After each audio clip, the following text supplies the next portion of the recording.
with this big black garbage bag, and this was in there. This is what he found. This is awesome. It takes me back to John Lynch giving me a jersey, signed jersey, talking about respect the game when I was young and dumb. Hey, Brandon, respect the game. It hit me 5 years later when that jersey was hanging on my wall. Champ Bailey's telling me, Brandon, you can be as great as you want to be. And I remember seeing that halfway through my career and thinking, like, is there another level? So I absolutely love this. It's one of the things that you'll cherish the most as an athlete. That's great. Brandon, that's awesome. Check your mail. You might have a signed Oxford from someone special. Just check it out. No, sir, I'm not going to give it away. Okay. Oh. Your old buddy Kevin Wildes, before he started putting on a tie and sitting in his basement and doing TV, was a famous television executive.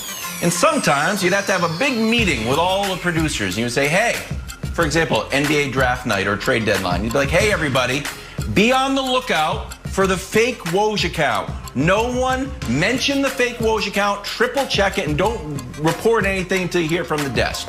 And it's just everybody in media hears it. Well, now I'm doing it again. Attention all media members. It's not a cryptic Deshaun Watson tweet. It's another Future lyric. Stop writing that it's a cryptic tweet. Just go, take it, copy it, put it into Google, and then put Future after it, and it will come up. It's just a Future tweet. It's not a reference to any teams, and same goes for fans. In fact, put on your tinfoil hat. This whole thing might just be a giant Future marketing campaign. Future released a new album, and Deshaun Watson's been behind it the whole time. So I'm not sure, but no more calling it cryptic tweets. They're just Future lyrics. Good day. I'm always confused until Kevin Wildes sets us all straight. My guy, Danny Ainge, spilling some truth this week. He was on the radio earlier in the week, and he was asked the most famous popular question in the greater New England area ever, of all time. Who's more responsible for the Patriots' success, Bill Belichick or Tom Brady? To which my guy, Danny Ainge, took a deep breath and said this. Why can't we, as New Englanders, just appreciate what a great era we had with Bill Belichick and Tom Brady instead of a competition between them? It's like, who's more important, Bill Russell or Red Auerbach? We even live in a world with Jaylen Brown and Jason Tatum. Everybody's always talking about who's better. No, they're not, Danny. Danny, you're my guy. Nobody's putting Tatum and Brown in the same conversation as Brady and Belichick and Russell and Auerbach. Nobody's doing it. No. Doesn't matter, though, because at the end of the day, yeah, what's up, Wildes? It's you and me. Who's better, Michael J. Fox or Danny Ainge? Michael J. Fox or Danny Ainge? It's always going to be Michael J. Fox, but there's Danny. He's a close second. Neither of them have acknowledged my existence, so it's all the same to me. I put them both in the same category. Jenna, I've got some news for you. Jenna, I've got news. I've got news, Jenna. Tell me the news. I've got news. Let me hear. This is going to be terrible. Danny Ainge had an opportunity to trade for Tom Brady, but he wouldn't give up Romeo Langford. That's how he ended up on the Bucs. Like, he could have stayed in Boston, I get it. but he didn't want to give up Romeo Langford in a future second rounder. He's holding on to his dynasty. Listen, Red Auerbach, Russell, Tatum, Jaylen Brown, he knows his people. Anyway, any excuse to get Danny Ainge in there, obviously. It's a good one. All right, let's talk some football. NFC title time now. So many storylines here. None sexier than obviously Danny Ainge and also this quarterback matchup. And I'm just talking resumes, not actual guys. Aaron Rodgers, Tom Brady, and all the accolades between them. Brandon, it's simple. Who wins on Sunday, Bucs or Packers? This is going to be a really good game, but the Bucs will win this. And I really believe they have to slow it down. They have to lean on Leonard Fournette. They have to commit to the run game. This is a team all year that we talked about. Who are they? Do they have any chemistry on offense? Do they know what they want to do? Is Bruce Arians calling the plays? Is Tom Brady calling the plays? Tom Brady throwing the ball all over the field. That's something we saw him do, or even down the field. That's not something we saw him do in New England. You saw it last week against the Saints. you know, they came out and they wanted to start throwing the ball. And it wasn't until they settled down, committed to the run, that this offense really started to form and take off. So they have to lean on Leonard Fournette, and they have to be willing to go 4 yards here, 3 yards there, 6 yards there. I think that's the best opportunity because now you're keeping Aaron Rodgers off the field. And, Kevin, there's a few more things here. You got to look at Chris Godwin. That's one of those things that we're not even talking about. The guy has 6 drops in the playoffs.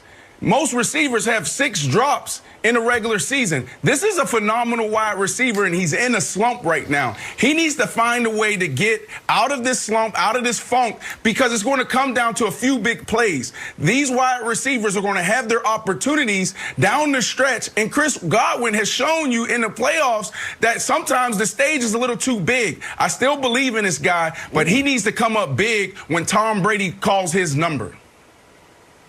See, I think he will. I think he's going to have a better game than Mike Evans. But I have some news to report, Brandon. I'm an optimist.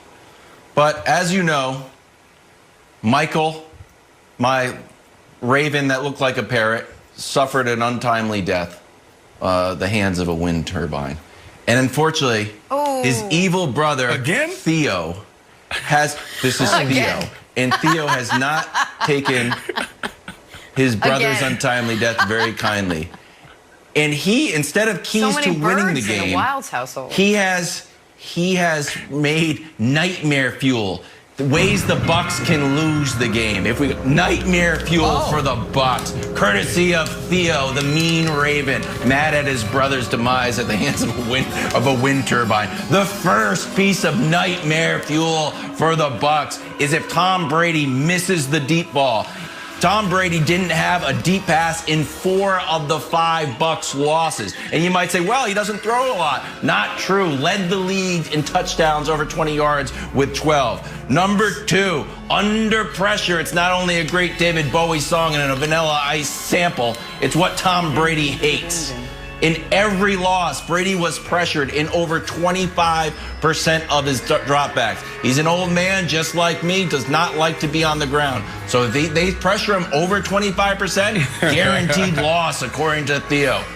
Next one, the one that Brian Westbrook hates, abandoning the run. They've lost 4 of 5 games when they ran the ball 20 times or less. So like you said, Brandon, if Leonard Fournette is not involved, take an L for the Bucs, nightmare fuel. And finally, Nick, one near and dear to your heart. The Bucs have lost every game when they can think they're in 5 down territory. If Tom Brady forgets which down it is again, it's a guaranteed loss. So that's the nightmare fuel that is keeping Tom Brady up tonight on the eve of his big championship game. Despite the fact that I really, really dislike Theo, and confession to make, it wasn't a wind turbine that killed Michael. It was me. I was sick of him. I thought he'd be gone, but now his brother's here. I think Wilds actually makes good points. I think Brandon also made good points, but I think both of you are ignoring the biggest story here. I shouldn't say ignoring, but haven't addressed the biggest story. And the biggest story is what is on the line for Aaron Rodgers. And that is because there was a moment 6 years ago, almost today, 6 years and 3 days ago, where Aaron Rodgers had, and Jen, I know you love these references, a sliding doors moment in his career. And he went the wrong way with it. It was the NFC Championship game against the Seahawks.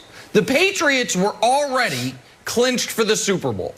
At that moment in time, Tom Brady had 3 rings and had not won a Super Bowl in over 10 years. Rodgers was moments away from getting back to the Super Bowl with a chance to beat Brady head-to-head in a Super Bowl. He would have 2 rings, Brady would have 3, and this, forget the GOAT conversation, it would be, is Rodgers simply the best quarterback of his era, not Brady? That onside kick happened. The overtime happened. And then what happened to Rodgers was the next year in the playoffs, he completes 2 Hail Marys and they lose. The next year in the playoffs, they make the conference championship game. They're down 31-0. They then miss the playoffs for 2 straight years, make it back to the conference championship last year where they're down 27-0. He was this close to being able to play a game to potentially dethrone Brady, who wasn't yet the GOAT. Since then, he hasn't been anywhere close to this moment. This is the biggest game, Brandon, he's played in 6 years. He's an all-time great, and that, to me, is what this game's going to come down to. I think Rodgers is going to be all-time special in the biggest game he's played in a half-decade, and that's what's going to carry the Packers. Nick, you're absolutely right, but there's some players you just don't worry about. Aaron Rodgers is one of those guys where you study his mindset. You're like, man, this dude is even kill. He rises to the occasion in big moments. So I'm not really concerned about Aaron Rodgers. What I am concerned about is that pass protection. We go back to the last time these two teams faced. Yeah. What happened? Coming into the game, that's right, their offensive line was stellar. We were talking about this offensive line as the best pass pro offensive line in the game. I think he was hit or pressured maybe 3-4 times going into the Tampa game. After the game, he was hit 11 times, sacked 4 times. That's a huge problem. So if anybody needs to step up to the challenge, it's that offensive line, Jenna. That's right.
We had with Bill Belichick and Tom Brady instead of a competition between them. It's like, who's more important, Bill Russell or Red Auerbach? We even live in a world with Jaylen Brown and Jason Tatum. Everybody's always talking about who's better. No, they're not, Danny. Danny, you're my guy. Nobody's